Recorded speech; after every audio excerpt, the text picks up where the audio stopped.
धन्यवाद Atul ji. Our speaker today is Avatans ji. He is flew from Chicago and to deliver a lecture on Hinduphobia prevailing in media. He has done graduate studies from JNU, Jawaharlal Nehru University from Delhi, and then he has done masters from Urbana Champaign, and then he has done MBA from Webster University. His specialization is linguistics, and his interest is in Indic philosophy, dharma, and media. He also is a poet. He has written books. He has written poets in various journals, and he writes regularly for Times of India currently, and then he also writes for various other magazines throughout the India as well as here as well. So without no delay, I will invite Avatans to start the lecture. Thank you, everybody. I would like to start with a prayer. Ano bhadraha krantavo yantu vishwada. That means let the noble thoughts come to us from all directions. And this has been very, the essence of Indic civilization that we know.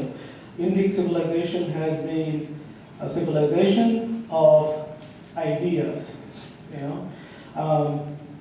And the other thing that I would like to mention quickly here, since I've been introduced as a Jain from graduate from JNU, Jawaharlal Nehru University, we get a lot of flack about being from JNU, but let me tell you that I'm very fortunate to have been from that university. And the reason being that I got a very good education. I got a very good education from some of the excellent teachers in their respective fields. So, for example, when we talk about linguistics and Indian grammatical tradition, Indology, you talk about Professor Kapil Kapoor. He has been here. He came to USC to deliver some Vivekananda lecture. So he was my supervisor. He was one of the professors that I learned. There was Professor R.S. Gupta, Dr. Anvita Abhi. So, we hear a lot of negatives, but there are a lot of positive things. It's, how you go about getting what you need to get. And Professor Kapil Kapoor, he's a very jovial person. He makes a lot of jokes and he gets to the point by being funny at a lot of times. So he told me a story one time that, there was a person who was defending her PhD thesis. And she was nervous and she's like, oh, I'm really nervous, I don't know what to do. He said, you know what? If you're nervous, talk about the things that you don't know in English. And if you know, in your mother tongue. So I'm going to speak in English here because I don't assume expertise in anything. There are a lot more people who are a lot more educated and qualified. So that's why I'll speak in English, but here it is.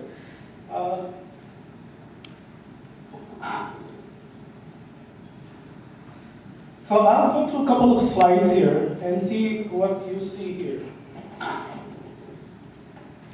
What do you see? Anybody can say that? Jewish boy. So what it is, it's from the California textbook, history textbook, where they talk about Judaism. All right? Very good. This is where they talk about Christianity. And I'm talking about this subject in California, which has gone through this process already, and we have made a lot of progress. Not very easy to get through this process, but we did. But it's always good to revisit some of it.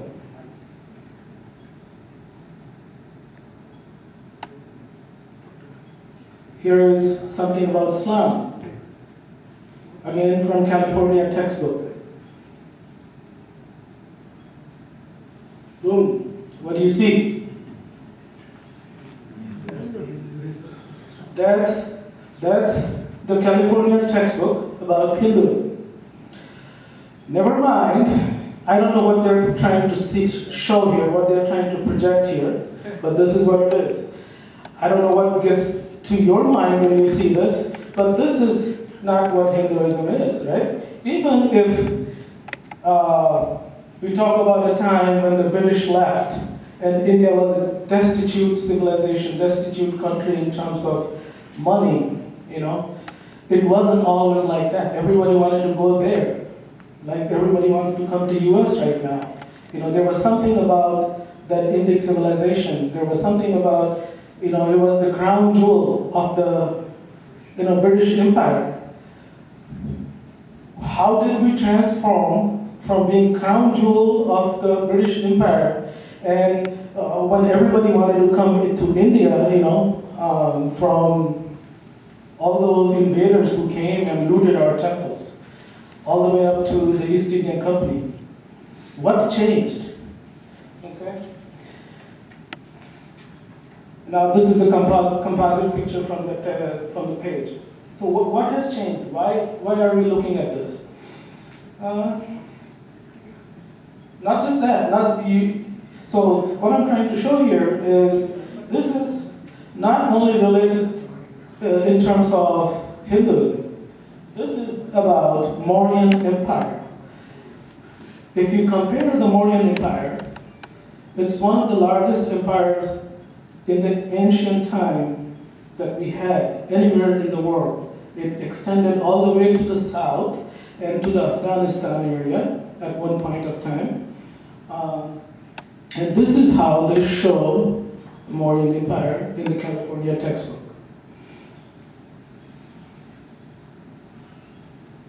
Okay, this is a very famous picture. I don't know if you have, can anybody recognize this, what this is? Yeah? Someone might have William Jones or William something? Jones. Yes. It's Teaching the in London, giving the laws. Yes, it's Sir William Jones. And where is it? University College Chapel, Oxford. It's a monument of Sir William Jones. Avantan, I'm sorry to interrupt you, but is this is not built in here? It's flickering? Yeah. It's probably just a projector. It is a system. Well, yeah, fix that. Otherwise, you will get seizures.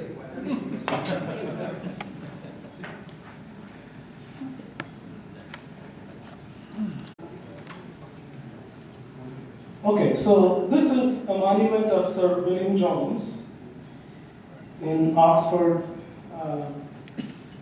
Chapel, College Chapel in Oxford. And you can see, if you look at the picture in the monument, Sir William Jones, he's considered a scholar who, if you study Indology, he's considered a big man. He's sitting, see where he's sitting. And then you see 3 people squatting right in front of him. Okay? They look at the clothes they are wearing, contrast those things, and you will see. And then it says, Sir William Jones, he formed the digest of Hindu and Mohammedan laws. So he came from wherever he came and gave the Hindus, and of course Mohammedans also, their laws. Before that, Hindus didn't have anything, right? We had a 5,000-year-old civilization. We had the Vedas, we had the Puranas, we had the Upanishads. I can go on. I'm a linguist. Think of it. We had Panini, we had Patanjali. Patanjali is known only for Yoga Sutra, but he wrote Mahabhasha. And the way we know of Panini is through Patanjali's Mahabhasha, because he wrote the great commentary on Ashtadhyaya. So we have a long tradition, and we have a long tradition of disputation. Intellectual, when they got together, they talked, and they contested each other's ideas. And even the Vedic literature was not spared. We Have you heard of Nirut? Have you heard Yaskacharya? So there was a time in 700 BC that there were some scholars who said, you know what, Professor Kapoor calls them Marxist of those times. They said the Vedas are meaningless, the words are meaningless, they don't mean anything. You know, it has become just the rituals that you perform. But then Yask comes and says, no, wait, you have to look at the Vedic text from the context. From within the context, you have to get into the system how you have to learn the Vedic text, right? You have to go through all the Vedanas. These were the prerequisites to understanding Vedas. If you didn't know either of the six, the Chanda, Nirukta, Vyakarana, Shiksha, Kalpa, and astrology. If you don't know these, then you cannot understand Vedas. And then he goes on to pick all the words that Odembarayan was the name of the scholar who was opposing. He picks up all those words that he said were meaningless, compiles the list of all the words, gives the roots of all the words, kahan se aaya, that's etymology, that's nirut. Then he gives a reference of all those words from the Vedic text to prove that they are not meaningless. Okay, that's the one and only complete work, at least the kind that Yask wrote in terms of etymology. Now we think of etymology in a different way, in a modern science, but Yask wrote etymology long time ago, 6th, 7th century BC. So we are coming from that kind of intellectual background, and we have to receive our digest from Sir William Jones. Nothing against him, but something doesn't gel. Now let's move on to media, and I don't know where to start with that. This was a headline from one of the online portals in India, just before elections. Last year, Lok Sabha elections, and it says, giant statues of Hindu gods and leaders are making Muslims in India nervous. Okay. Now, here is another one. National Public Radio, NPR. They did 5 series podcast and all that during the election time. And one of their reporters is Furkan Khan. And she says, if Indians give up Hinduism, they will also be solving most of their problems, what with all piss drinking and dung worshipping. Okay? Later on, she apologized and she was let go. But regardless, this is what we're looking at. Here is somebody else here. Tunku Vardarajan. His brother used to be RSTV. He used to run RSTV, I guess, I think. Sidhu Vardarajan. His real name is, parents gave him a really nice name. Did you know what his real name is? Patanjali Vardarajan. But he goes by Tunku. I don't know what that means, but listen to what he has to say. So what I'm trying to get at is that you got a glimpse of some of the things that's going on in academia and media here. What they're doing is, after reading, I don't know, how do you feel? Do you get any emotions about that? Those kind of, how do you feel? Angry. Angry? Yeah? Any other feeling? You could, yes? The writers do not have a fear of consequence for all the nonsense they do. Demoralized as well. Yeah? No, Yeah? no, not demoralized. Yeah? I hit back. Well, the writers don't exactly know.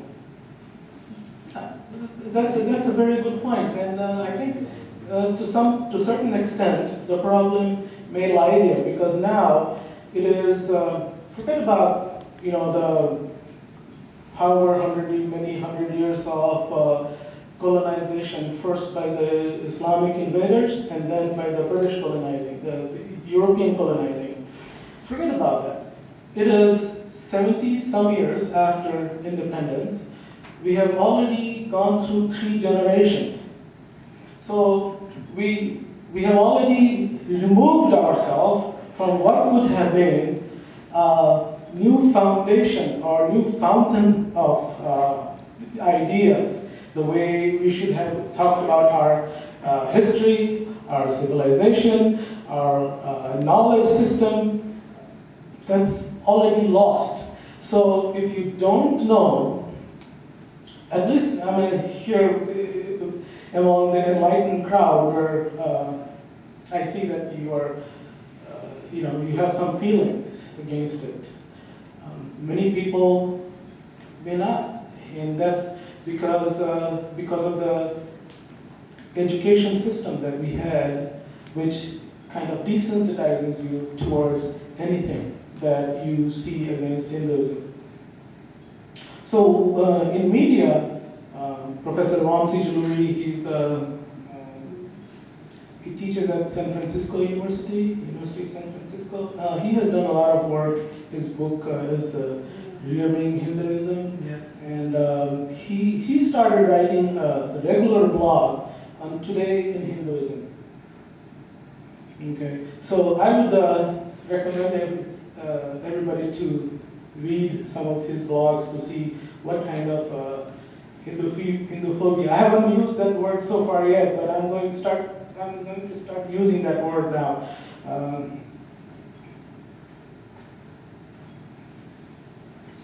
Don't you think it should be a denigration of Hinduism instead of just Hinduphobia? It's not so much a phobia as an insult, adding insult to the injury. Yeah, I mean, it is in a sense. But what I'm trying to get at, and I have a picture of Professor Jeffrey Long. I don't know if you know him. He's a professor of religion and South Asian study in Elizabethtown College in Pennsylvania. And he has written a paper. It's called Reflections on Hinduphobia, a perspective from scholar practitioner. So he is a Hindu, practicing Hindu, and he wrote a paper which gives us a kind of framework because we see a lot of things being said against Hinduism, right? And we cannot say everything, put everything to be as Hinduphobic. In the sense, there are genuine criticism. We know that we have, it's a living society, it's a living culture. Things change, sometimes things go bad. But it's the beauty of our civilization that we do reform ourselves. Okay? So what I'm looking at by discussing his paper is to see how we can see Hinduphobia in a given framework. We may not agree with all the things that he says, but there is at least a framework for looking at Hinduphobia. So it's not racism, right? It's very different. It's not just racism. Hinduphobia is not racism.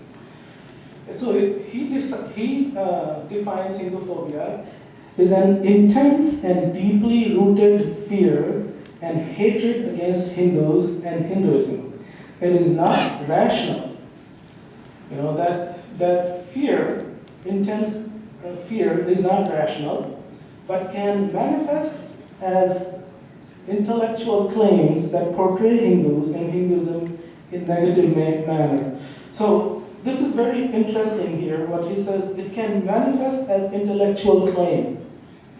What the others think, they now superimpose on you as that, okay, I'm saying it is right, this is an intellectual academic claim.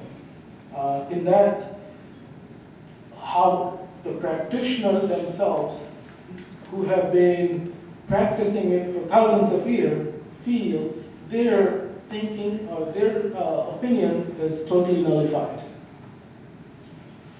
So he says, Hinduphobic discourse, he comes up with a couple of terms. So he says, there are some Hinduphobic discourse, and they are oppressive because they say that Hinduism is oppressive and regressive. For example, caste system, they always bring out, anywhere you go, in the West especially, you start talking about, you introduce yourself as Hindus. First thing they talk about is caste discrimination. Okay, so it has happened to probably everybody. It doesn't mention, the Hinduphobic discourse doesn't mention the positives. So, well, for example, we had Ashtadhyaya, we had Upanishads, we had the zero system, right? We had decimal system, we had the number system. What was our number system has already been given to the Arabs, right? It's called they started calling Arabic numerals. Nobody mentions that the Arabic numeral was borrowed by, the guy who wrote the Al-Jabr, his book was Hisab al-Hind, Kitab al-Hind. So he wrote the book, the mathematics of India, and he borrowed all the concepts from India, and then now it's called Arabic numeral. But nobody tells you that the Arabic is written from left to right, but the numerals are written from, Left to right. right to left. Arabic is written right to left. But the numeral, even if it's Arabic, it's written left to right. So that's something to think about. Nobody talks about our architecture, our temples. It's unparalleled. And then they superimpose these random anomalies like caste. Well, every society has discrimination. It's not good, but every society does. Why pick on Hindus only, right? Why caste? Why untouchability, for example? That's not the only thing that defines Hinduism. I'll come back to untouchability in a little bit. And a Hinduphobic discourse predetermined that Hindus and Hinduism are always at fault. So that he calls Hinduphobic discourse. He also says that, and largely it can be unconscious, subconscious. You're not really meaning, but that's what's happening. We have been educated to believe Hinduphobic discourse is the accurate reality. Now going back to our education system, because we have been told that all the irrational thinking, all our rituals are superstitious, but they fail to recognize the science or thinking behind it. I'll tell you a personal story of mine. My nanny, every time we went out, she would give us yogurt and a little bit of sugar. I don't know how many of you have done that, right? So, and I never asked, never got any answer why we are doing it, but we do it all the time. And now I have a daughter who is going to be a freshman in college. We keep doing the same thing every time. So one time my mother-in-law, who is not Indian, she noticed, and she said, Avatans, I've seen you doing this, but you know why you do it? I said, no, I have no idea. My nanny has been doing it for, and that's what I just followed. She said, I read a book, and they said, anytime in olden age when people used to go, it's all about guts, right? The bacteria in your guts. It's another way of preserving your bacteria, the good bacteria in your stomach when you travel. So, okay, that makes sense. So I'm just giving you one example.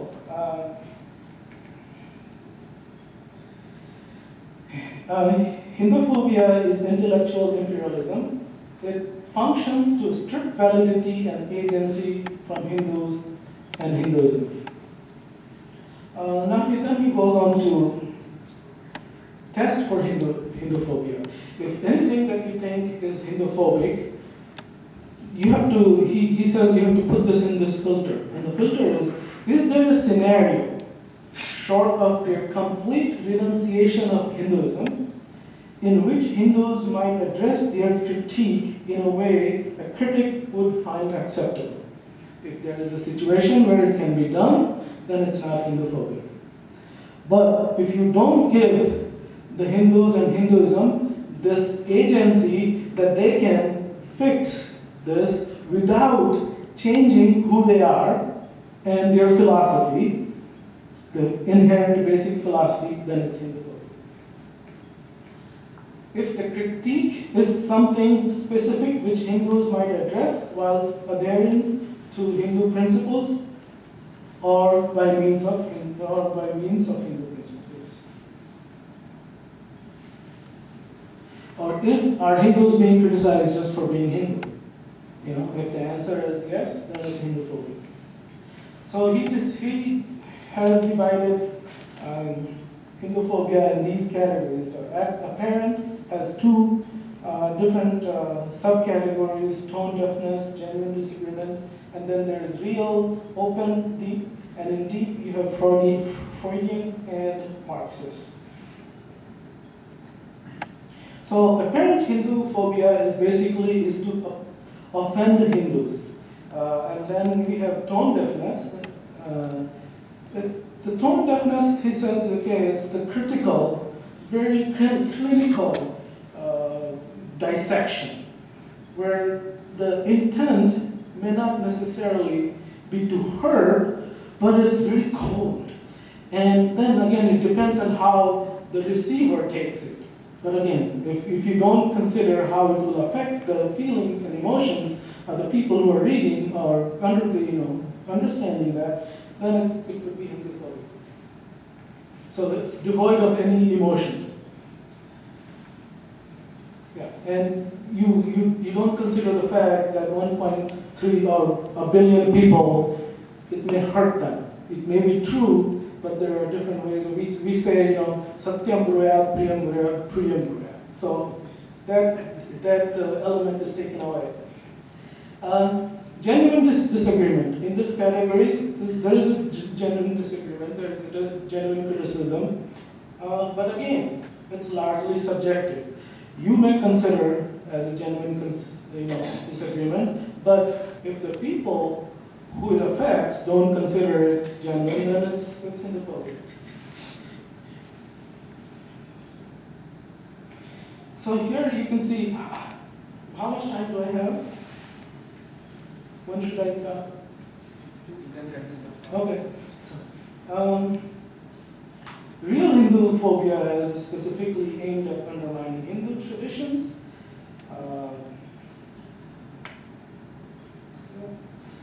Here, apologetic writings. This is very important. Apologetic comes from apologia of Christian theology. They wrote, early missionaries, when you think of early missionaries, they wrote atrocity literature to validate their own positions in India, and also to lobby for more money and power through the British Empire. So that's one. And in this category, they usually talk about sati, caste, things like that. And Indology, I'll come to that, but here I want to talk quickly about sati. This is hardcover. This is a front page of the book by Professor Meenakshi Mukherjee. Meenakshi Jain, sorry, Meenakshi Mukherjee was my head of the department in Jain. So her book is called Evangelicals, Baptist Missionaries, and the Changing Colonial Discourse. we were beaten by this Sati narrative. And she has masterfully collecting all data written over a period of time from the archives and as well as literature to prove that this entire narrative of Sati was a false narrative. It wasn't. First of all, there was no religious obligation for Sati. It wasn't mandated. They said it was very widespread. No. I remember, and I'm 52, only one Sati in my entire lifetime, Roop covered in Rajasthan. There is no Sati. Okay? If anybody's heard any different, they can correct me, but that's my understanding. So in one generation, one Sati, and everybody talks about Sati. Okay? And she comes up with the data and shows that it wasn't prevalent at all. Not all immolation was Sati. People did commit suicide, but that was not Sati. Sati has very specific meaning. And she impletes everybody to find out why Bengal was mentioned in pretty much every instance of Sati. And I'll highly recommend everybody to pick up that book. She's also an author of the book on Rama and Ayodhya. Excellent book. I'll again,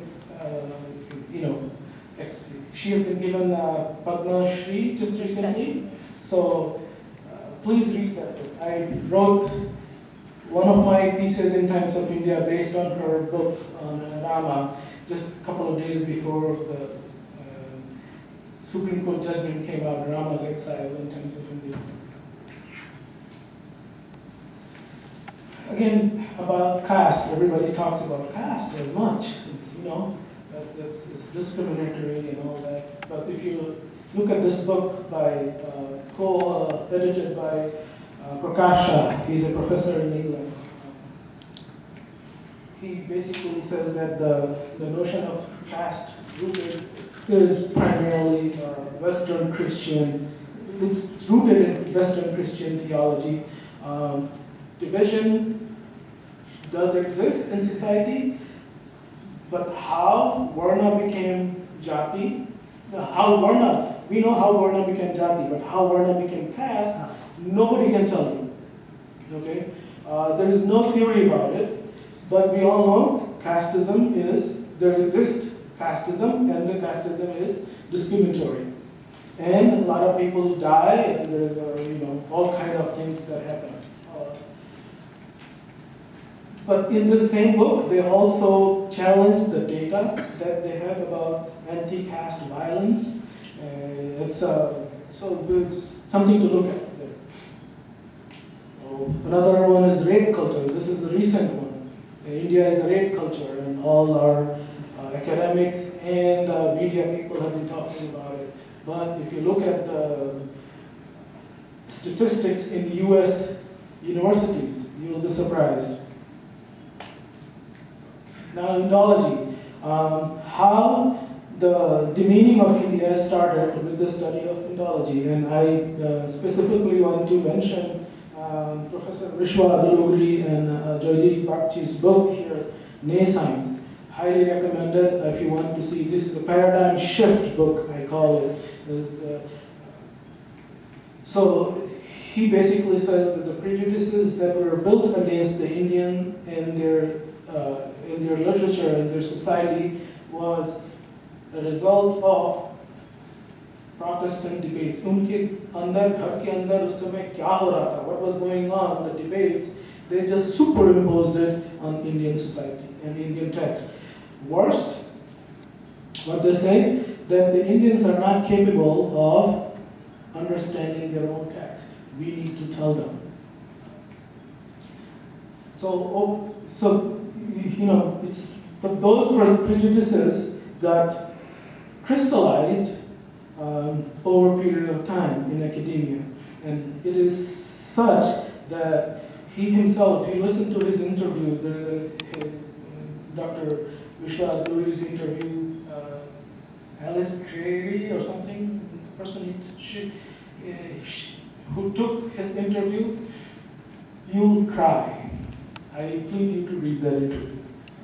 And if you want, I can send a link to Praveenji and he can circulate that. You should read that interview.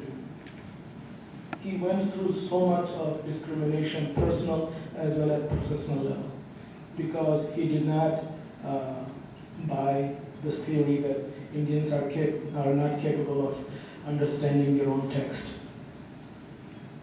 So Indians lack the access to the true meaning of their text. A couple of days ago, I ran into this article in JustStore, right? There's a website where all the scholarly journalistic articles are. It's a big warehouse, archives. So we all know, nobody talks about who. The article talks about, nobody now talks about who wrote Iliad and Odyssey, right? But every time we talk about Mahabharata and Ramayana, we have to answer the question whether it was historical, whether the Ramayana actually happened, whether the Mahabharata actually happened, whether Ram actually existed. Why?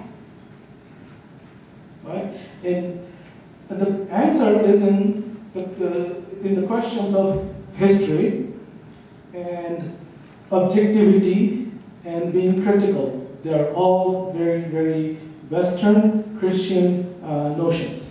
Our notion is itihasa. History is a very discriminatory notion. Same with, now he talks about deep Hinduphobia. Now this is where our friend from University of Chicago comes into picture. Freudian and Marxist, and we all know what the Marxists did to our history. Everything has to be a conflict. Everything has to be money. But even if you take that approach, the point I will make is that Artha and Kama, both, in addition of moksha and dharma, is the purushartha of Hinduism. So why can't we take care of it? Even if it's Kama related or Artha related, Marxism in Artha, Freud is Kama. We can handle it. That's my. I'll quickly play a video here for you for a few seconds. Instead of an idol or murti of Shiva, I have a Shiva linga, a symbol for Shiva. It has a column in the center, which represents Shiva's phallus, and a yoni, which represents the vagina of Shakti, the goddess. I give them offerings. This is the kind of misinformation that I think even some of us have the same kind of notion, because we have not learned through scholars, through schools, through universities, some of these notions. Professor Arvind Sharma, he goes on and talks about this specific episode, and he clearly says that this is not how the insiders who understand this notion. It's never a phallic symbol. It has nothing to do with sexuality. Okay, but this is from Believer. If you remember that CNN serial that Reza Aslan did.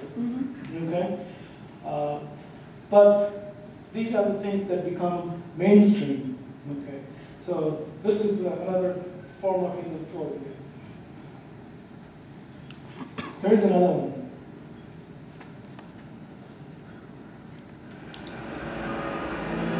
If I achieve enough good karma, then my next birth will be higher than this one, until finally I achieve liberation, moksha, from the cycle of birth and rebirth.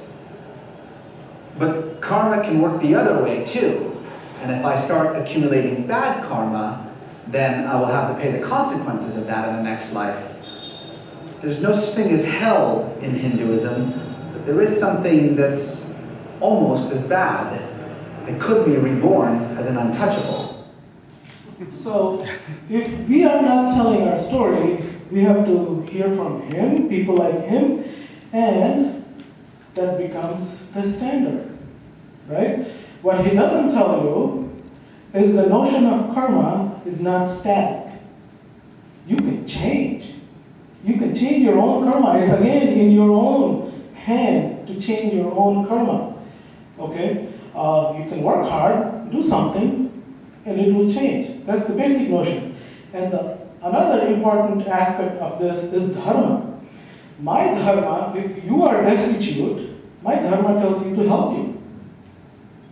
He doesn't tell you that. Okay? No one will tell you that. So if we don't know what our dharma and karma is, a lot of people talk about, as if the morality in the world is universal. We don't see morality as universal. Okay, it's based on dharma. So you ask for compassion, which is a virtue of Brahmana, according to Dharmic tradition, from a Kshatriya. How is it going to work? It's not going to work. That doesn't mean a Kshatriya is not compassionate. When he's at home, he's not fighting. He's very compassionate. He gives alms to the Brahmana. He helps out neighbors. But when he's fighting, that's not the main objective of his life. Sri Aurobindo calls it Varna Sankar. If you ask for this, it's a Varna Sankar.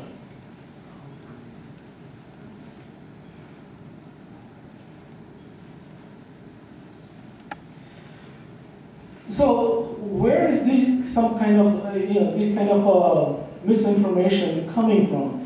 Professor Arvind Sharma talks about outsider to outsider concept, where when we were colonized, we meaning Indians were colonized, the British or the Europeans or the Arabic Persian people, they wrote about us. And we were in a defensive mode. We were just trying to protect ourselves. We did not mount that kind of attack or defense. Professor Kapil Kapoor, he has been a great influence on me. And he once told me in Atharvaveda there is a Prithvi Sukta, there is a mantra where it says, "O Lord, protect my motherland either with Shastra or Shastra." So you have to protect your dharma, your motherland, whatever you think, with both Shastra and Shastra. Start with Shastra first, and then we can move on to Shastra. But again, because if you believe in dharma principle, then there are people who are specifically trained to protect as with Shastra and some to protect with Shastra. We have a long tradition of warrior saints. Okay, यदा यदा ही धर्मस्य, तो भगवान तो आते ही हैं, लेकिन हमारे यहाँ अपने लोग भी resist करते हैं. And that resistance comes from the society. It was Shankaracharya who defeated Buddhism with his Shastra, not Shastra. But then think of Nath Sampradaya. Okay, all the sadhus, they are trained martial artists. Of every Nath Sampradaya, the fighting has gone away, but they still have kept the tradition. They, in the Kumbh, they have this ceremonial fight among themselves, who goes to take the first dip in Ganga. So that tradition is still there. We have Khalsa tradition, fighting tradition, right? That's how it was. That's why it was founded, to protect the Shastra. They were all very intellectually sound people also. They were all dharmics. But so what happened is that ability to tell our story went outside, and it went outside, and then from outside to outside, it stayed that way. And our ability to tell our own story completely vanished. And not only vanished, whenever we tried to tell our own story, we were told it's not valid, you don't know anything about your own tradition. So that's where some of the departments of South Asian studies come into picture because now what has been the outsider to outsider story about India and Hinduism and Indian tradition is now being told, especially in the US, by the South Asian department. And I want to bring this because you will notice why it is important to learn, to understand what these things are. The South Asian studies was started around the Second World War as area studies. Okay, so Department of Defense needed some information. They didn't know all about all those countries in the world, so they came up with departments of area studies where they can bring scholars, they can train scholars, and they can learn, so they can use them for strategic purposes, war purposes. So initially, all the South Asia departments were funded by CIA, Department of Defense, and allied departments. So these are some of the organization coordinator of information, research and analysis branch. We have research and analysis wing in India. Office of Strategic Services, they are the precursors of CIA. I'll tell you a quick story. One of my JNU senior, he used to work at the Varanasi Indian Institute, American Institute of Indian Studies. They have a very famous Hindi program there. Okay, so he was the director there. One day he found out that his salary comes from CIA. He quit. So first department was set up in 1948 of UPenn, Department of South Asian Regional Studies. Why I'm telling you will be clear in the next slide. Association of Asian Studies were in religion and philosophy dominated by missionary connection and background. Okay, that's very important. University of Chicago School of Divinity School trained missionaries about to go off to do church work in India for a longest time. See this person? Her name is Maureen L.P. Patterson. As you can see from her ID, she worked for War Department. She's the scholar. She developed University of Chicago's South Asia Library. Another person, Olive Irene Reddick. She ran Fulbright scholarship for 14 years. She was also a spy in South Asia.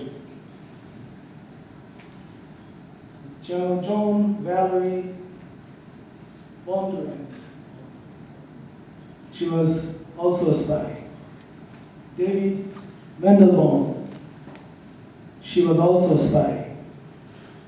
Why I'm telling you, and these I'm not telling you because I have some special information. These are all available on the internet. Actually, the Chancellor of UC Berkeley, Nick Dirk, he gave a lecture.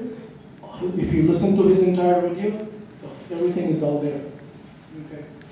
Now, how did these people become scholar? Just listen to this clip. They sent my grades, which remained straight A's throughout my time there. Even in the very last semester, when the envelope also contained the information that I would graduate summa cum laude and win the Jonathan Fay Prize, they included the little notice severely chastising me for failing to learn to read properly.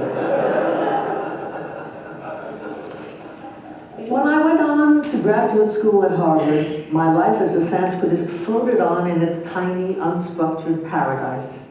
No PhD qualifying exams, no need to fill out long application forms for grants. The relatively few people who applied to go to India were more or less automatically financed. The jaws of my graduate students drop when I tell them this. In 1963, Ingalls sent...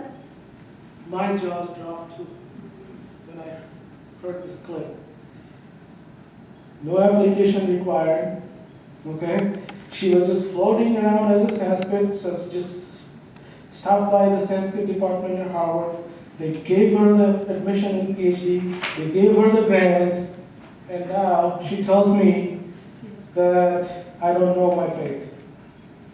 Okay? So this is, again, related to the departments of South Asia Studies in the US. This is the foundation, and this is what they have been teaching us. And how they became scholar, this is exactly what they became scholar. I don't want to be that mean or anything. I'm sure she's a very good scholar, okay? But this is her, credential. She's Now- not very good to demean the very ethos of Hindus. So now that we saw some of the things, what's going on in terms of academia and media, what's happening? What are some of the implications? One of the things that we noticed is that hate crimes are rising against Hindus. I don't know if you have noticed that. 2017 statistics showed 5 times rise in the victims of hate crime among Hindus. And that,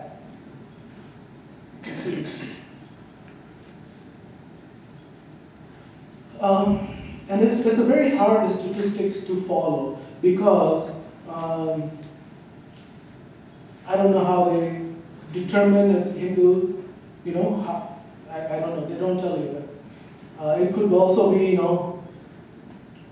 some of the, I won't go into that. The data, there are limitations to data, what they have. And this is 2017. The attack at the Sikh temple happened after the data was released.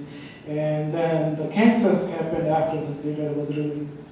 So they're creating such a negativity about Hindus and Hindu culture is that, it's kind of a side effect. Workplace persecution, I know for very sure that people, especially in academia, they are persecuted for being pro-Hindu. Everybody knows that. I have that kind of background, so I know that.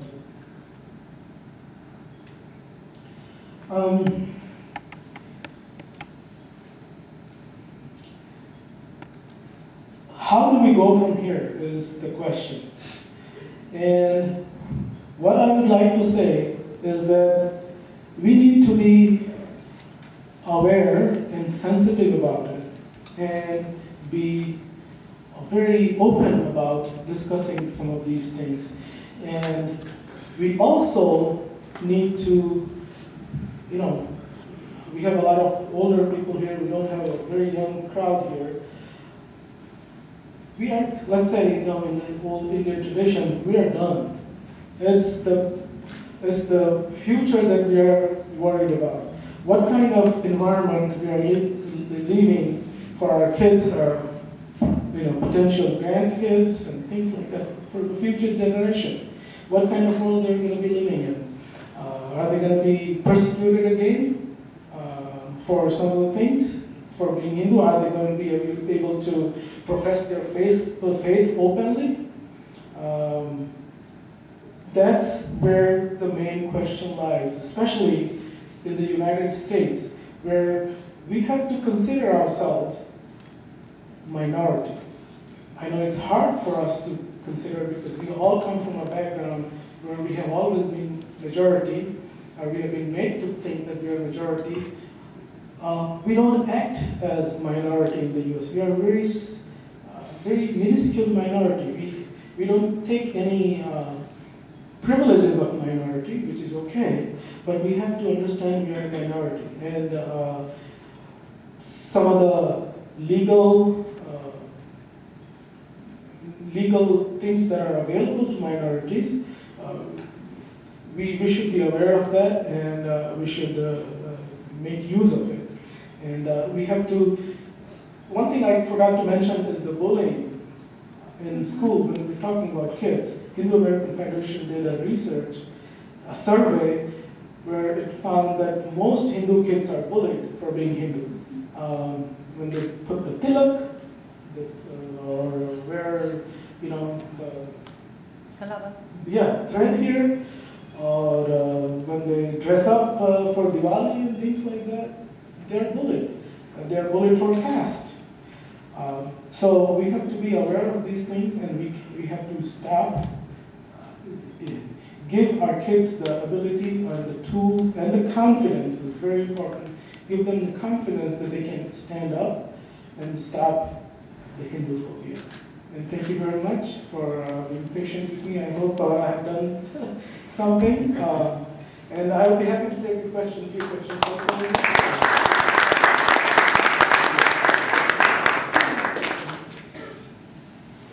Yes. I don't know, this may be just my feeling, very personal, very subjective, but I have been here for 30 years and I've seen how the way Hinduphobia is expressed now has changed from what it was earlier. And now what I'm seeing, from what I understand, what my perception is, it has been directly proportional to the number of the Muslims coming into the narrative, who are controlling the narrative. Well, we are not addressing it because we are very politically correct, very sensitive of being. Could you repeat the questions before you answer? So her question is that the increase in Hinduphobia that we see in our society is primarily because of the Muslims. And I'm not sure in the sense that I have not done the research that to prove one way or the other. If this is anecdotal, probably, you could be right. But that's besides the point. That's besides the point. Because what others do, I don't think we can control what others do. What we do, how we are going to mount the offensive on our side is what I want to see as the discussion, come to the conclusion here. This is how I would like to see it. Just before this thing goes out of control, you're allowed a follow-up question. We don't want to become I'm not becoming asking a discussion. It's okay to do so. Plus, be mindful. No elaborate statements. No, there's no good question. statement. I just wanted to make one thing. There's a gentleman in Stanford, his first name is Siddharth, who came from India, and he's a practicing Hindu. He spoke with us, like you talked about the minority rights that we have in USA. There was an interview on the YouTube with Rajay Malhotra, it's on there. And when he was selected, when he was accepted by the Stanford, he made his demands very clear, his requirements, and he has been given all this. Okay. Yeah. And it would be nice for our children to see that. Yeah. Thank you. So, you already said, opened with my question, you said, how you going to launch an offensive. Yes. My question was, we are aware of the Hinduphobia, European aware. What is the direction we can launch an offensive? What works and what does not work? Because you have been able to have some inroads in media and other areas, how you have succeeded there. If you can show some light so that people can learn how to do something about it. Yeah, I personally think just having the awareness gives you the motivation. So if you didn't know that this is Hinduphobic, if somebody, not everybody has to make a toilet mat with Saraswati to offend you. There are other things that people do to offend us.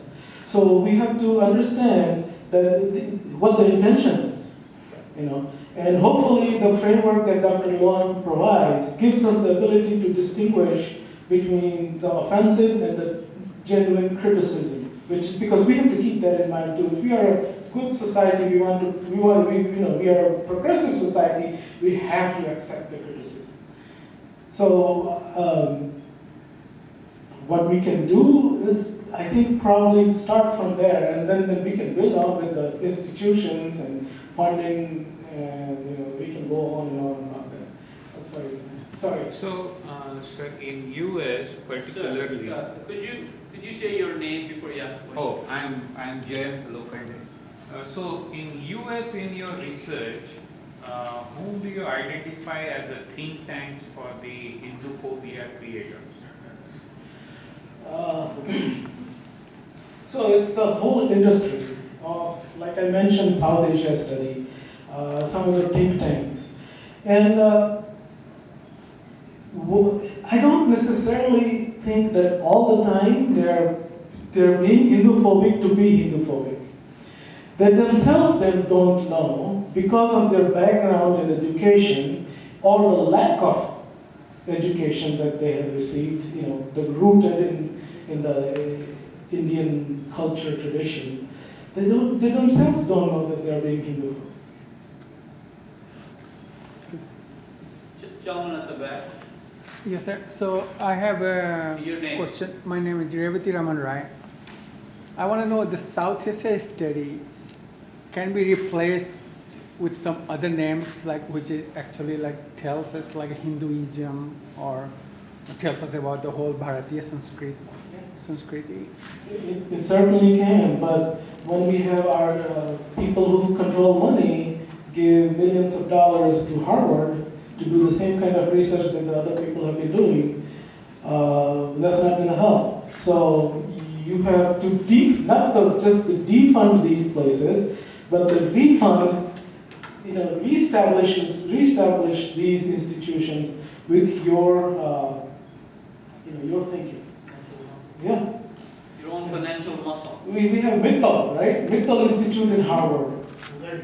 So We also what are they doing? Murthy Library. Yeah, library, South Asia. Murthy Library, Rohan Murthis. Yeah, and Tamil literature and all that. That the Vishwa, what's his name? Shiva Ayyadurai was talking about.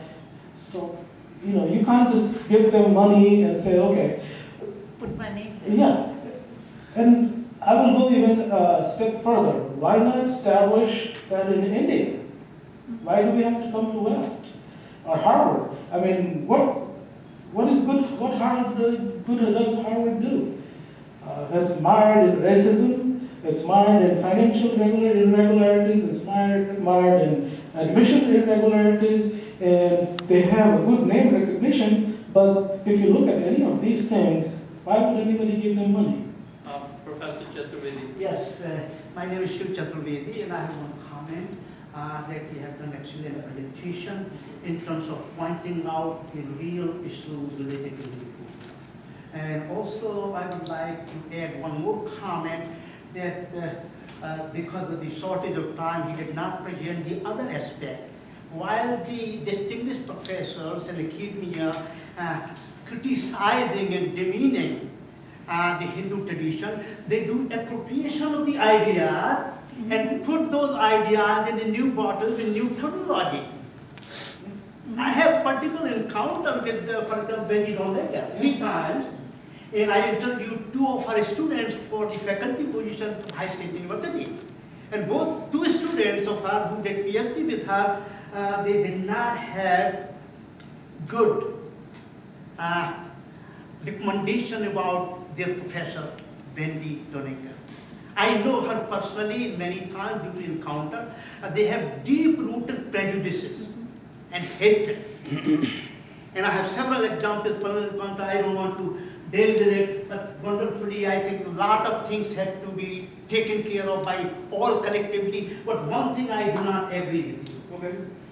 Okay, I want to add to you that I don't think we should think about that this crowd here, though looking elderly, have no contributions to it. You said that. You said yourself, no, I don't think we should say that.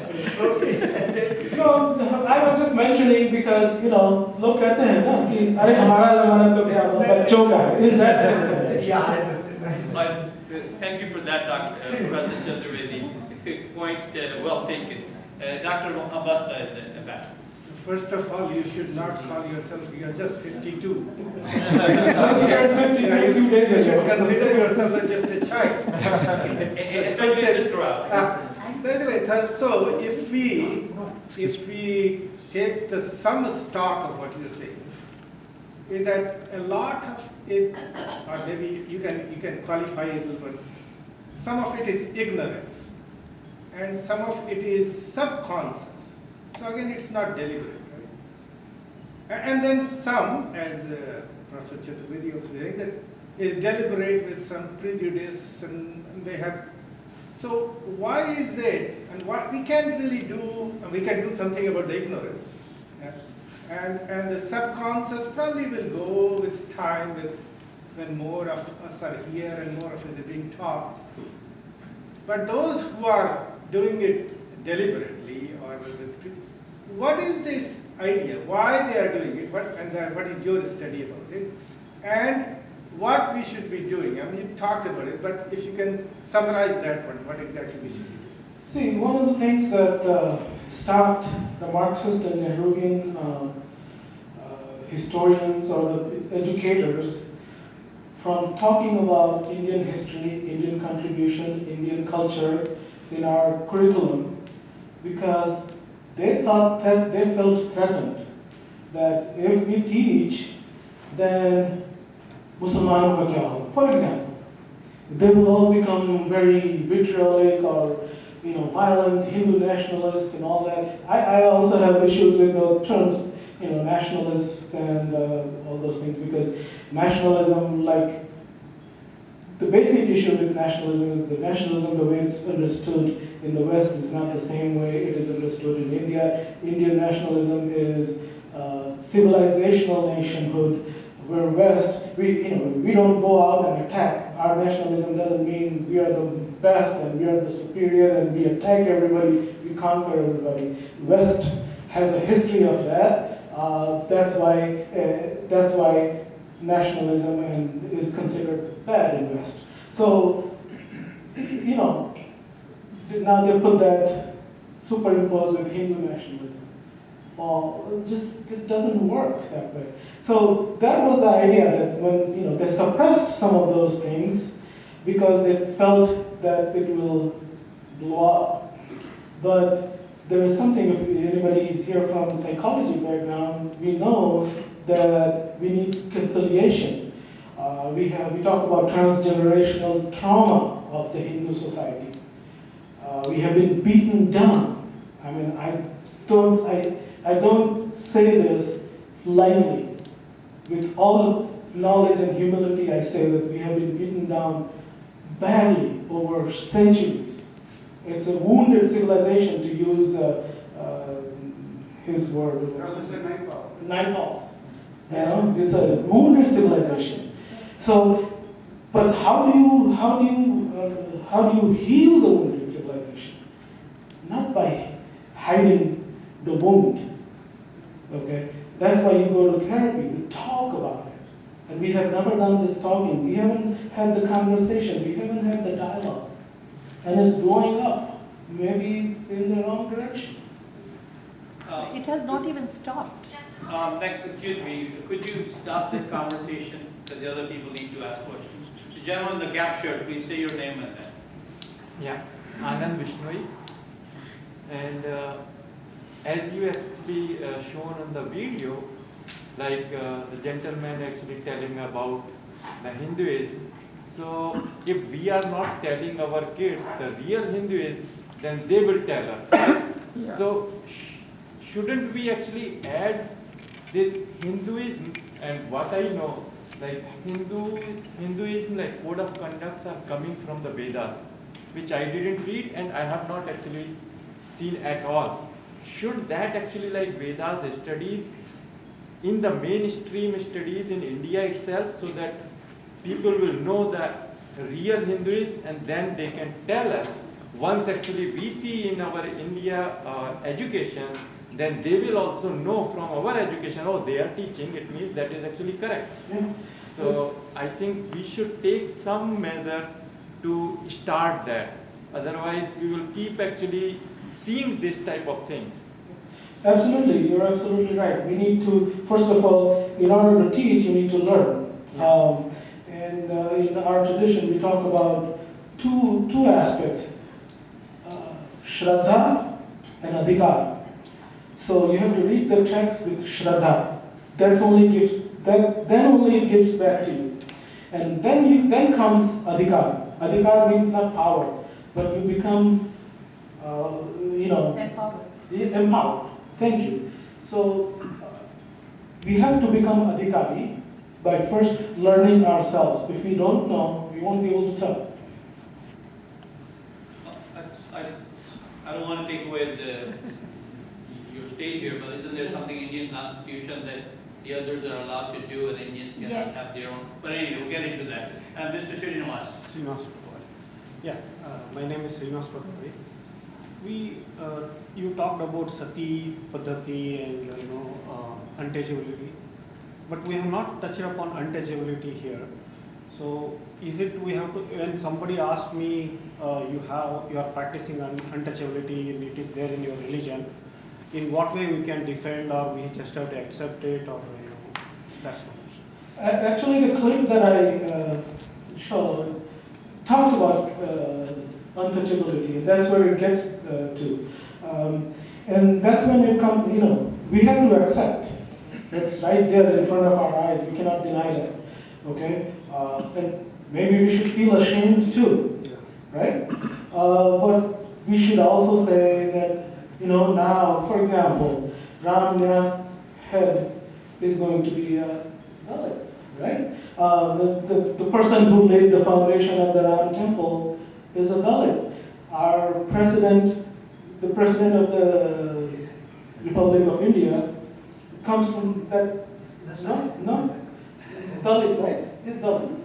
I'm making a distinction between Dalit and untouchable. So, but it's the similar kind of there is a discrimination, and we are reforming, and we are we are changing things, we are doing things. And the thing that he mentions, if you talk about what is inherent in our system, is again, the karma, the notion of karma does not certify that, or does not make you stand untouchable for the life, this current life, or even for the next life. Because the same karma that made you quote-unquote untouchable will also emancipate you from that situation. Because karma is not static. And then, as a collective here, it is our dharma that we are trying to reform, hopefully, one day. This is our dharma to help them. We need to tell them that this is part of the,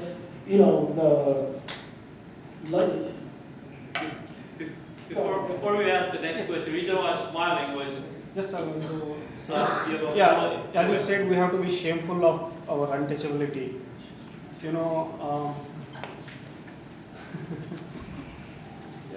practice.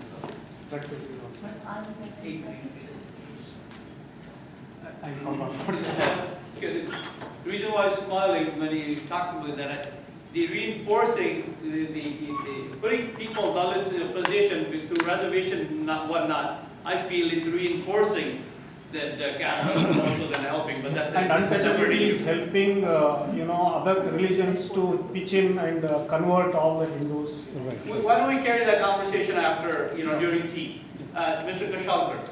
Neeraj Kashalkar from Arvind. I have one quick question, but it is a little longer question. But I have a question.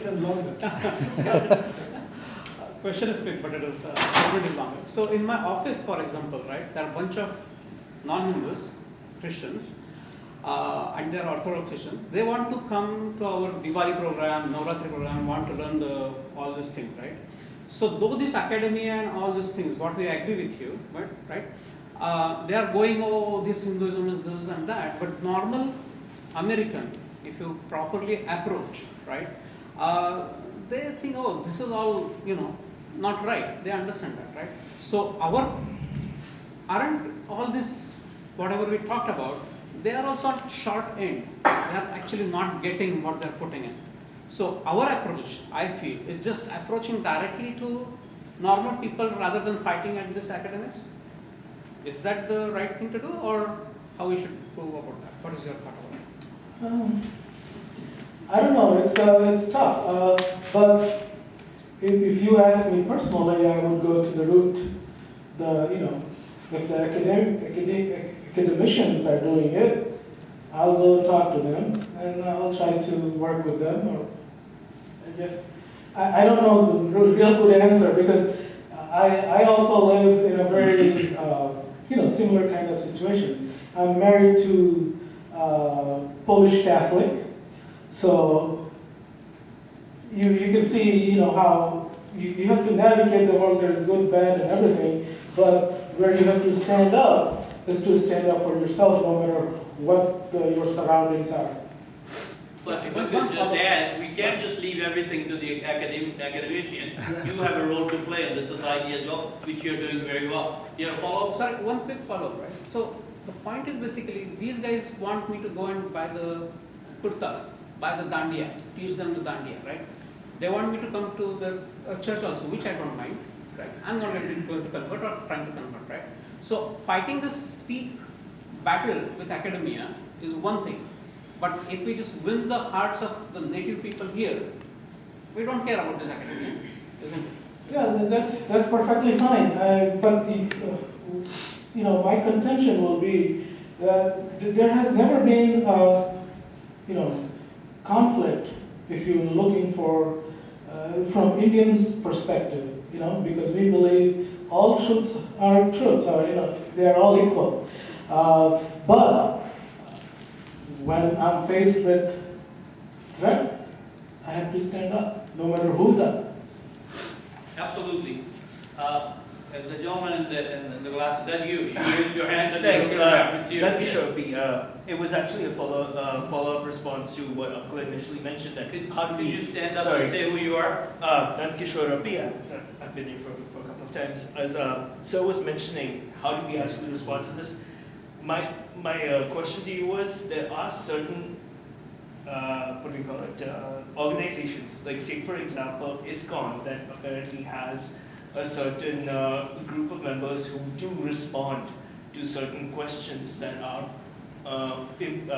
proposed by other organizations, or let's just call it educational systems. Just recently itself, a couple of students from one of the colleges that teaches theology came in and asked and had pretty much forwarded a list of questions over to us, especially to one of our pundits in one of our temples, and he did not know how to answer it. It was pretty much a bunch of loaded questions, and he tried to reach out to my mother, he tried to reach out to me, and then in the end we forwarded those questions over to somebody from ISKCON in order to just say, look, we already know how to respond to this, but the way we would respond to this will be extremely, what I call it, confrontation. Not just defensive, not just offensive, but extremely, what do you call it, mistrusting. To literally tell them, you know what, you are coming in with these loaded questions, and we are not going to be able, and we definitely are not going to respond to you on these unless we come up with our own loaded questions as well. So my question is, who do we have within our, if there is an organization who can actually help us come up with appropriate responses on these? If I could, absolutely excellent question. Yeah. Because we don't have a source, or because already you said who makes you an authority to answer these questions. Yeah, but I think Dr. Masta wanted to answer. Just quickly, there are a whole bunch of responses. Rajiv Malhotra has made famous, we are already saved. So we can have a list of these kind of answers. So I think just to focus a little bit more on the media, I'll just go to recent. I just saw in this newspaper right now that a very famous comedian amongst our kids, Hassan Minaj. He's going to be leading or the White House Correspondents' Dinner. That means he's recognized, that's why they invite him. And he's very popular. He's popular and he, just I think last Sunday or recently, another famous and very good satirist or comedian, John Olive, right? Right? No. So when they talk about these things, what do you think is it their ignorance or do they have an agenda? I guess that is more of an ignorance. And how to counter that? I don't know. You have studied, so I'm just asking you, what is your opinion? Actually, we have a young movie director also, so I thought I would ask this question, he will say something. See, I don't know who they are, so that's that's a different question. But they're comedians. They're not to be taken too seriously. If you're trying to write your PhD thesis based on what they say or not say, that's not going to work. I love Dr. S. Jaishankar, our current Minister of External Affairs. Not I'm an American citizen, but India's Minister of External Affairs. He says, shut up. If you are confident, you have to show that you're confident that you're not bothered about it. You set the agenda. I don't know how and when we're going to start doing that, but we have to start setting the agenda rather than let them set the agenda. So, for example, if you talk about NYT, New York Times, Washington Post, how many people in India read Washington Post? Just tell me. Even in terms of English newspapers, English media, it doesn't go beyond 10% of the total population. New York, NDTV, if you look at the BARC data, and I've done some research, 250 to 260, at the most 300,000 impressions per week. Are we concerned about them? Let them work. That would be my suggestion. Mr. Tucker, and then. My name is Raman. I feel the Hindus, intellectuals, Hindus, they should be told to protest whenever they find this one. They should write the letter. They should. Only then this kind of thing. Few institutions cannot help much. And I myself, my 3 children went to UC Berkeley when you gave this information. And one of the professors, 3 times I saw him, he's selling, because their children going to his class, they must pay $100 each on Mahabharata, Rama, Bhagavad Gita Day. And they collect the different portions from the author, by one Christian author, the other author, they collect into one, and you must buy if you have to pass the class. And I had 3 times I have protested, gone there, that where is this that you found? Have you read Veda? Have you read this Veda? When you say Veda, that is beside the point. This is our class on South Asian study. So this is something. And then my children every time say that if you are the only person protesting and coming over here, only my grade will be damaged, not anybody else. So that's what they told me. And this is happening because most of our intellectuals, they just stay silent. Somebody else will do it, somebody else will try it. Well, this is something that is happening. So something has to be done. It's not something that it has happened in India also. Indian member of parliament, though very educated from different states, and when they go to the parliament, then their philosophy changed. Under this leadership of Sonia Gandhi, one time even we were discussing Rama is a unreal, no more existent, all this one. This is what you were telling. And some of the other MPs in the opposition, they told, if you say Rama is unreal, 6 scripture is only found in recent scripture. You go to Punjab, tell them in your scripture Rama is unreal, they will send you to meet Indira Gandhi, and then if you come back, you will only say Ram Nam Satya. This is what those people told. No, So this is the problem. it's very true. I mean, we have to take up these issues wherever. Yeah, I mean. Give him something more, he has to.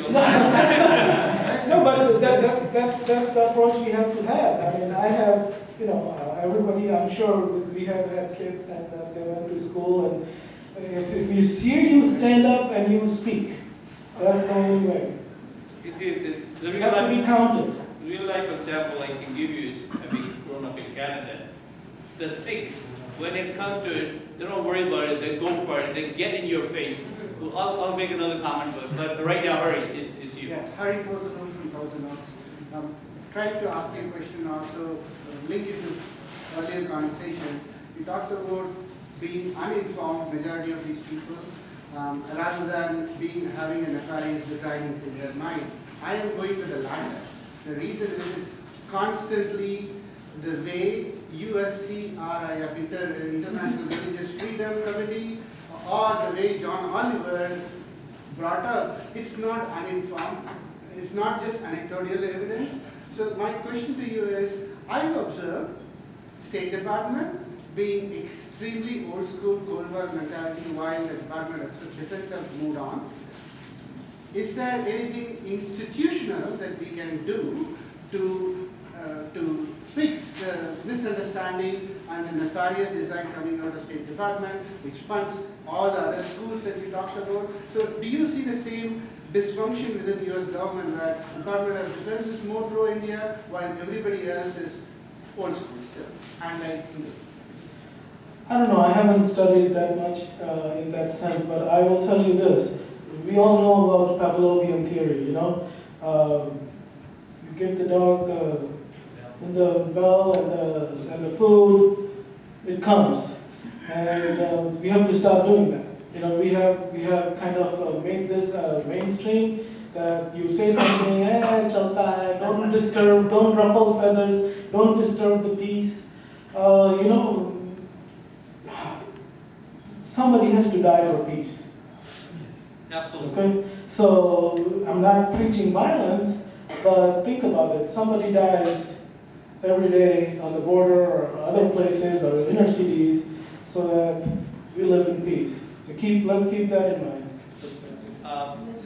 Kamalji, and there was another gentleman here, I think. Yeah, let him talk then I'll. Right. Thank you. Kamal Gupta. I live here in Cerritos. Thank you for the opportunity. So, what I'm trying to discuss on the previous topic of how to respond to untouchability. Different times, perspective changes. Remember, you talked about the Hichini, and we didn't know why we were doing that. So there was a gap in understanding. When touchability happened during that time, we don't really know exactly why it happened. There might be some good reason. And first of all, we should not feel ashamed that something happened in our culture. There must be a reason. I will give you an example of 2 days. Coronavirus. Hold on. People are being put in quarantine, or people coming from certain region of the earth. We don't want to get associated, touch, be even in that proximity. Can it be called untouchability 100 years from now? Because in 100 years, they might have some kind of resistance that those viruses will not affect anybody. So they cannot even think that people on that generation, let's say 3-4 generations from now, they cannot even think that, hey, by going with that person, touching hand, will I get infected? I can't even think of it. So with time perspective changes, there might be something during that old time at when the untouchability was accepted or acceptable. Can we respond like this? Thank you. Yeah, I mean, it's a really hard question because we are looking at some of the things anachronistically. We talk about feminism, which is a modern concept, and we're looking that going back 3,000 years ago, it may not work. We have to look at also from present perspective. Does that exist? Is the nature discriminatory? If the answer is yes, I don't know whether you should be ashamed or not. I'm not going to give, because the way you feel, nobody can dictate how anybody feels. But do we have a responsibility as a dharmic collective? Yes. That's where I will stop. By the time 100 years, Christianity and Islam will convert all those untouchables that he has, and we will become like a little bit of a... We'll talk that discussion. Yeah, that's what's happening already. Please. Yes. Yeah, hi. My name is Srinivas Rao. I've come from Pasadena. First of all, thank you for taking the effort and discussing what Hinduphobia is. I was actually looking forward to asking some questions that other people have asked. So I'm going to just sort of, you hit the nail on the head right at the end, at least from my standpoint, is that a lot of us are like-minded, and we go to many talks, we get together in similar forums where like-minded people who are somewhat aware of what's happening collect and agree and sort of went our perspective too, right? However, the big question is, like one gentleman asked, why did this happen? And what can we do about it? Which is what you sort of ended with, which was kind of nice, which opened this question session. And that is what actually I think we should all probably focus on. Why did this happen? Yes, there was inertia, there was prejudice, you talked about it very nicely. But at some level, 70 years since India got independence, we today have to take responsibility that we did not look after our house. We all have been busy making doctors and engineers and not putting our kids in humanities, and that entire field has been hijacked by outsiders, right? So as an organization, as individuals, how can we actually take that, which is a long-term solution? Today we can all actually bend our ankles, be on Twitter, write letters, do articles in Medium, on Medium and things like that. But they have the power, they are more united. We are, we are actually a bunch of groups, 2,000 groups that do not actually act together, right? How can we bring this together? How can we put our resources together? How can we give more sophisticated, responses rather than sort of knee-jerk responses on Twitter and vent our anger? These are all questions that require people like us to come together and actually put a manifesto together. And until that happens, I think it's going to be sort of just venting anger and throwing a few stones here and there. That was meant to be a pun, throwing stones. No, that's absolutely correct. I mean, everybody has to feel responsible as an individual, and then we have to feel responsible as a collective and do something about it. As we all agree here that not doing is not an option, so let's do something. And I'm not going to say what to do because it has to come out as a collective when we sit together and talk about it. But at least my hope is with this talk is to have that awareness that there is something that needs to be fixed or looked at. Not if I hopefully if I did that, I will be very happy going home, taking the red eye back to Chicago. I have a follow-up. Sorry, guys, we're running out of time. Very quick follow-up is that, see, one language that all of these news media understand is a letter from a lawyer. How can we actually get together and actually have that as the first step rather than doing Twitters? I don't know. You don't know the answer. Last two questions, the young lady over there, and then Praveenji here. And then I will. Namaste everyone, nice to be here. You mentioned that you don't take comedians seriously. Sadly, we live in a time where most Americans get their news from comedy. So that is so true. All of these Hassan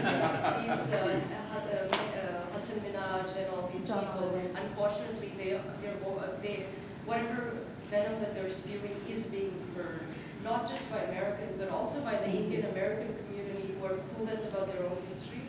And And this gentleman was spot on when he said a letter from a lawyer is so, nothing beats that. My question was, the Jewish community has the ADL, Anti-Defamation League.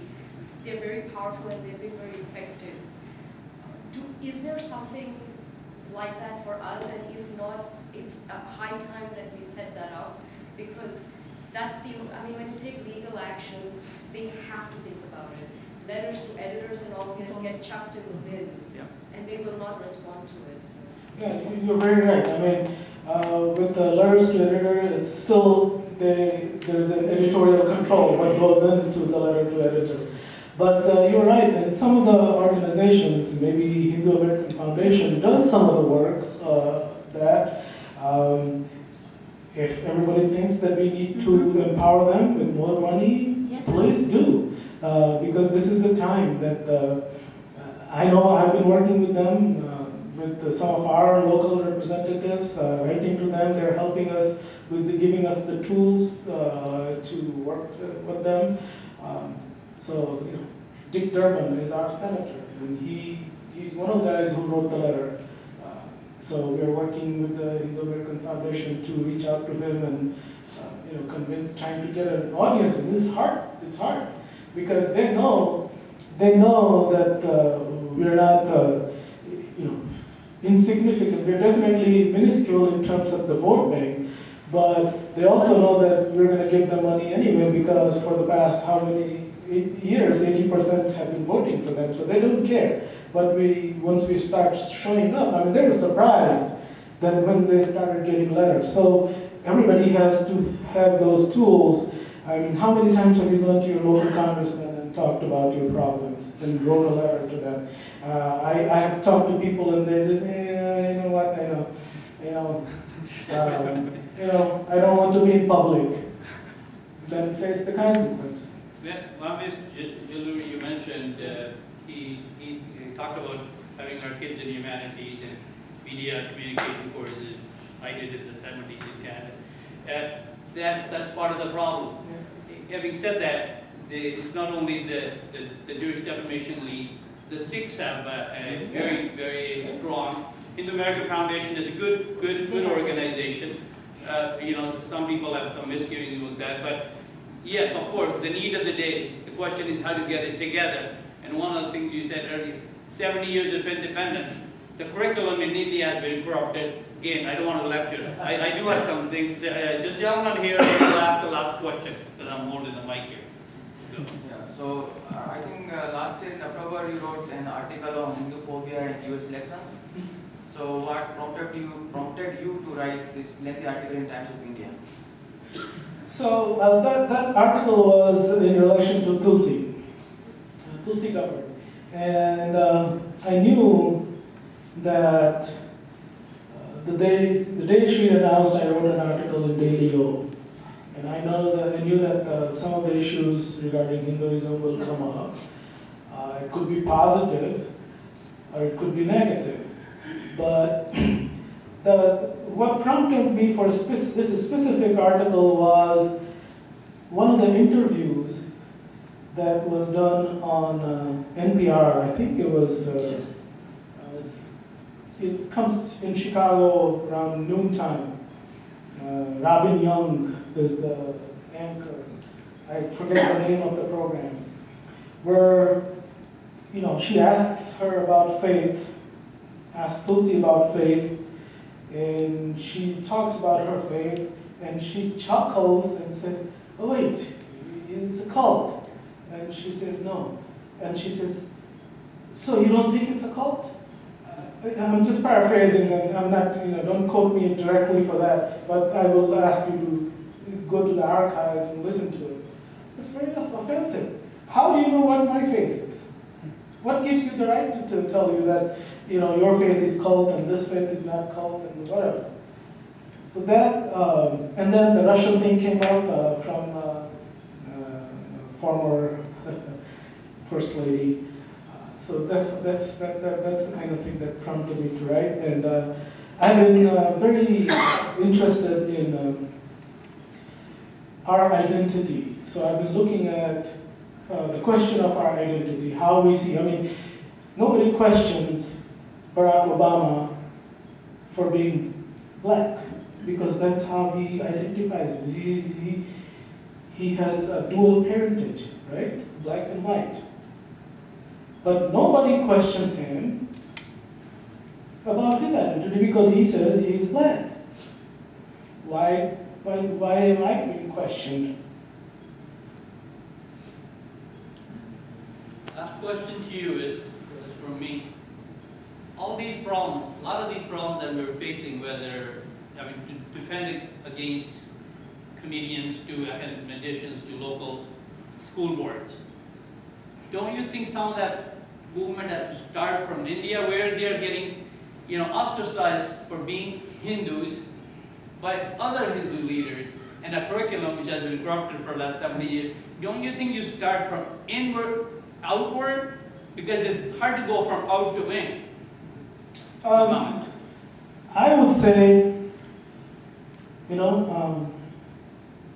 I think India is dealing with some of the things that the way it is dealing, but I think our concern should be here. We live here, our kids are going to be living here, our kids probably are going to be living here and dealing with this situation. And I would like, personally, to deal with these situations here rather than in India.